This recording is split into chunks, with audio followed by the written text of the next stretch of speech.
সুন্নি চেনেন নাকি? পুরুষে চুরি করলি চোর, মহিলা চুরি করলি সুন্নি। চোরনি তা ওই র বাদ গেছে, পরে সুন্নি হয়ে গেছে। সুন্নি কয় না আমাকে দেশে। একজন চোখ দূরে খুঁজে বেলাইছে, এক চোর রে চোর ধরা পড়ছে, চোখ খুঁজে দিছে। চোরের আমাবস্যার রাত আসলি গায়ের মধ্যে অস্থির জ্বালা শুরু হয়ে যায়। পূর্ণিমার চাঁদ আর চাঁদনি রাত সবার ভালো লাগে, ভালো লাগে না? আপনাদের কাছে চাঁদনি রাত ভালো লাগে না আন্ধার রাত ভালো লাগে? চাঁদনি রাত না, শুধু চোরেরই আমাবস্যার রাত ভালো লাগে। আমাবস্যার রাত আসলে চোরের মধ্যে জ্বালা ওঠে। দুইবার চুরি করে চোখ উঠে বেলাইছে, অন্ধ হয়ে গেছে। এখন চোর আমাবস্যাতে আসলে তার পরিবারের সদস্যদেরকে বলে, আমার তো ভালো লাগতেছে না, যে কোনো বাড়ির একটা ডুয়া ধরাই দে। তুমি চোখ চোখ নাই, কি করবে? খালি ডুয়া ধরাই দে। ওর ইবারত হাসিয়া মাসিয়া সব আমার মুখস্থ, কোথায় কি আছে না আছে ও আমার হিসেব আছে, খালি ডুয়া ধরাই দে। চোরে চুরি করতে হাত লাগে না, ও চুরি করলে কবজি কাইটা দেশে বাকি অংশ দিয়ে চুরি করতে পারে। চোর আর চোরনি ধরা পড়ে, চোর অথবা চুন্নি। চুন্নি চেনেন নাকি? পুরুষে চুরি করলি চোর, মহিলা চুরি করলি সুন্নি। চোরনি তা ওই র বাদ গেছে, পরে সুন্নি হয়ে গেছে। সুন্নি কয় না আমাকে দেশে। চোর অথবা চুন্নি যদি ধরা পড়ে, ফাক্তাউ আইদিয়াহুমা, দুইজনের হাত কেটে দাও। প্রথমবার চুরি করলে ডান হাত কেটে দাও, পরের বার চুরি করে ধরা পড়লে বাম পায়ের গোড়া টাকনু থেকে কেটে দাও। তৃতীয়বার চুরি করলে বাম হাতের কবজা কেটে দাও। চতুর্থবার আবার যদি চুরি করে, তাহলে চুরি করবে কি যে হাত তো ধুয়ে নি নাই। চোরের হাত লাগে না চুরি করতে। একজন চোখ দূরে খুঁজে বেলাইছে, এক চোর রে চোর ধরা পড়ছে, চোখ খুঁজে দিছে। চোরের আমাবস্যার রাত আসলি গায়ের মধ্যে অস্থির জ্বালা শুরু হয়ে যায়। পূর্ণিমার চাঁদ আর চাঁদনি রাত সবার ভালো লাগে, ভালো লাগে না? আপনাদের কাছে চাঁদনি রাত ভালো লাগে না আন্ধার রাত ভালো লাগে? চাঁদনি রাত না, শুধু চোরেরই আমাবস্যার রাত ভালো লাগে। আমাবস্যার রাত আসলে চোরের মধ্যে জ্বালা ওঠে। দুইবার চুরি করে চোখ উঠে বেলাইছে, অন্ধ হয়ে গেছে। এখন চোর আমাবস্যাতে আসলে তার পরিবারের সদস্যদেরকে বলে, আমার তো ভালো লাগতেছে না, যে কোনো বাড়ির একটা ডুয়া ধরাই দে। তুমি চোখ চোখ নাই, কি করবে? খালি ডুয়া ধরাই দে। ওর ইবারত হাসিয়া মাসিয়া সব আমার মুখস্থ, কোথায় কি আছে না আছে ও আমার হিসেব আছে, খালি ডুয়া ধরাই দে। চোরে চুরি করতে হাত লাগে না, ও চুরি করলে কবজি কাইটা দেশে বাকি অংশ দিয়ে চুরি করতে পারে। কোরআনের বিচার যেভাবে আসছে, একে একে 4 বার যদি চুরি করে ধরা পড়ে, 4টে হাত পা তারে কেটে দিবা। শ্রোতাদের ভিতরে সব দলের মানুষ আছে। আওয়ামী লীগ রাজনৈতিক ভাবে হেরে গেছে বিদায় ওয়াজ শুনতে আসে না, তা তো না। এ মাঠে আওয়ামী লীগ আছে, বিএনপি আছে, জামাত আছে, জাতীয় পার্টি আছে, আটরশি আছে, চন্দ্রপাড়া আছে, মানিকগঞ্জের লোক আছে, সুরেশ্বর, ভোজেশ্বর, ইনায়তপুর, বাহাদুরপুর, শরীয়তপুর, মাদারীপুর, ফরিদপুর, সব জায়গার মানুষ কম বেশ আছে। সুযোগ পাইয়া একতরফা ওয়াজ করিয়া অন্যদেরকে কষ্ট দেওয়ার পক্ষে আমি না। যাদেরকে টার্গেট করে শক্ত বলবো, তারা একজন আমার ওয়াজের মাঠে আসে না। রাজনৈতিক বড় বড় নেতাদেরকে রাজনীতি ওয়াজ করবো, তারা তো একটাও জীবনে মাঠে এসে বসে না। অনর্থক তাদের নামে আড়ালে শক্তমক্ত কইয়া পরিবেশ নষ্ট করা আমি পছন্দ করি না। তো এখান থেকে আমলি যে কথাগুলো আসছে আর আসবে, সে কথাগুলো আমরা শুনবো, বুঝবো, মানবো, আমল করবো। রাজি আছি তো ইনশাআল্লাহ? আল্লাহ পাক রব্বুল আলামিন কোরআনে কারীম নাজিল করেছেন আমাদের জন্য। নিজেই বলেছেন, হুদাল লিন-নাসি ওয়া বায়্যিনাতিম মিনাল হুদা ওয়াল ফুরকান। এক আয়াতে আছে হুদাল লিল মুত্তাকিন, সূরা বাকারার প্রথম দিক দিয়ে। আবার কত দূর যাইয়া আছে, শাহরু রমাদান আল্লাযী উনজিলা ফীহিল কুরআন হুদাল লিন-নাস ওয়া বায়্যিনাতিম মিনাল হুদা ওয়াল ফুরকান। এ কোরআনে কারীম মুত্তাকিন পরহেজগারদের হিদায়াতের জন্য আসছে, আবার গোটা মানব জাতির হিদায়াত কোরআন শরীফের মধ্যেই আছে। খেয়াল করতেছেন সবাই? আমার খুব ঠান্ডা লাগছে, গলাও জ্বলতেছে, নাকতালু জ্বলতেছে, কতক্ষণ পারবানি তা ভালো বুঝতেছি না।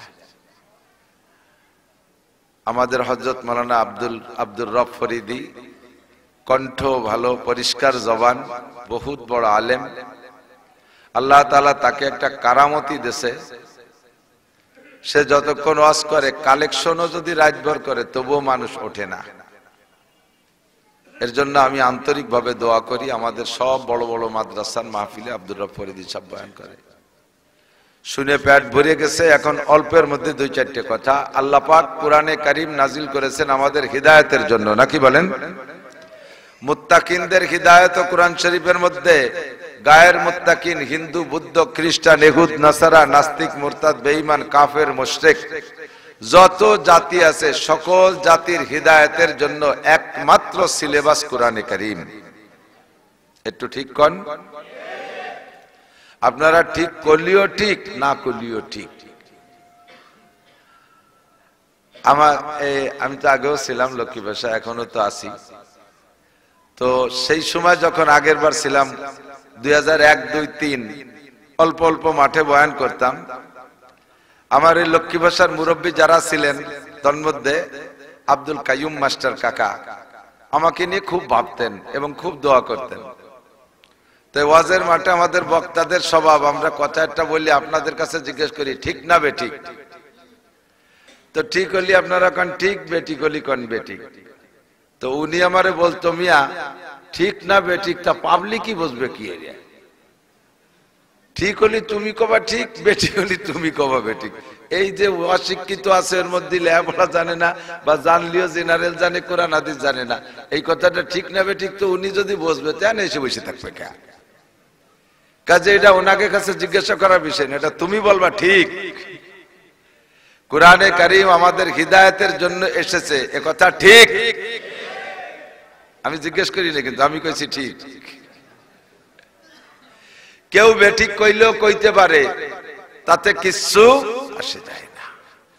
কোরআনে কারীম তো তার জায়গায় ঠিক, হিদায়াতের জন্যই আসছে। আল্লাহ তো কোরআনে কারীম সব জাতির জন্যই শান্তির বাহক। কোরআনী স্টেজ যদি কায়েম হয়, কোরআনী শাসন ব্যবস্থা যদি দুনিয়ায়, সারা দুনিয়ায় হতো সবচেয়ে ভালো। কমপক্ষে আমার ক্ষুদ্র বাংলাদেশে যদি কোরআনী স্টেজ কায়েম হয়, শাসন ব্যবস্থা কোরআন থেকে আসে, তাহলে এর দ্বারা মুসলমানরা যতটা সুখী হবে তার চাইতে এদেশে সংখ্যালঘু অমুসলমানরা বেশি সুখী হবে। কথা বলেন কেমন? কোরআনে কারীমের শাসন ব্যবস্থা হলো, দুই একটা বলে আমি অন্যদিক চলে যাব, বেশি দেরি করব না। কোরআনে কারীমের শাসন ব্যবস্থা হলো, কোরআন যারা মানে কোরআনের বিচার ব্যবস্থাটা তাদের উপরে প্রয়োগ হবে। আমরা মুসলমান কোরআন মানি, আমাদের A to Z জন্ম থেকে নিয়ে মৃত্যু পর্যন্ত মুসলিম জিন্দেগি 6 ভাগে বিভক্ত। 6টা বিষয় কোরআনে কারীম আমাদেরকে সিদ্ধান্ত দিয়েছে। কোরআনের ফয়সালা, আস-সারিকু ওয়াস-সারিকাতু ফাকতু আইদিয়াহুমা জাযাআম বিমা কাসাবা নাকালাম মিনাল্লাহ। মুসলিম স্টেট যদি হয়, ইসলামী শাসন ব্যবস্থা যদি হয়, তাহলে কোরআনে কারীমের বিচার হলো, মুসলমান যদি চোর আর চোরনি ধরা পড়ে, চোর অথবা চুন্নি, চুন্নি চেনেন নাকি? পুরুষে চুরি করলি চোর, মহিলা চুরি করলি চুন্নি। চোরনি তা ওই র বাদ দেশে পরে সুন্নি হয়ে গেছে। সুন্নি কয় না আমাকে দেশে। চোর অথবা চুন্নি যদি ধরা পড়ে, ফাকতাউ আইদিয়াহুমা, দুইজনের হাত কেটে দাও। প্রথমবার চুরি করলে ডান হাত কেটে দাও, পরের বার চুরি করে ধরা পড়লে বাম পায়ের গোড়া টাকনু থেকে কেটে দাও। তৃতীয়বার চুরি করলে বাম হাতের কবজা কেটে দাও। চতুর্থবার আবার যদি চুরি করে, তাহলে চুরি করবে কিন্তু হাত তো ধুয়ে নি নাই। চোরের হাত লাগে না চুরি করতে, একজন চোখ দুটো খুঁজে বেলাইছে, এক চোর রে চোর ধরা পড়ছে, চোখ খুঁজে দিছে। চোরের আমাবস্যার রাত আসলে গায়ের মধ্যে অস্থির জ্বালা শুরু হয়ে যায়। পূর্ণিমার চাঁদ আর চাঁদনি রাত সবার ভালো লাগে, ভালো লাগে না? আপনাদের কাছে চাঁদনি রাত ভালো লাগে না আন্ধার রাত ভালো লাগে? চাঁদনি রাত না, শুধু চোরেরই আমাবস্যার রাত ভালো লাগে। আমাবস্যার রাত আসলে চোরের মধ্যে জ্বালা ওঠে। দুইবার চুরি করে চোখ উঠে বেলাইছে, অন্ধ হয়ে গেছে। এখন চোর আমাবস্যাতে আসলে তার পরিবারের সদস্যদেরকে বলে, আমার তো ভালো লাগতেছে না, যে কোনো বাড়ির একটা ডুয়া ধরাই দে। তুমি চোখ চোখ নাই কি করবে, খালি ডুয়া ধরাই দে। ওর ইবারত হাসিয়া মাসিয়া সব আমার মুখস্থ, কোথায় কি আছে না আছে ও আমার হিসেব আছে, খালি ডুয়া ধরাই দে। চোরে চুরি করতে হাত লাগে না, ও চুরি করলে কবজি কাইটা দেশে বাকি অংশ চুরি করতে পারে। কোরআনের বিচার যেভাবে আসছে, একে একে 4 বার যদি চুরি করে ধরা পড়ে 4টে হাত পা তারে কেটে দিবা। এটা হলো মুসলমান চোর।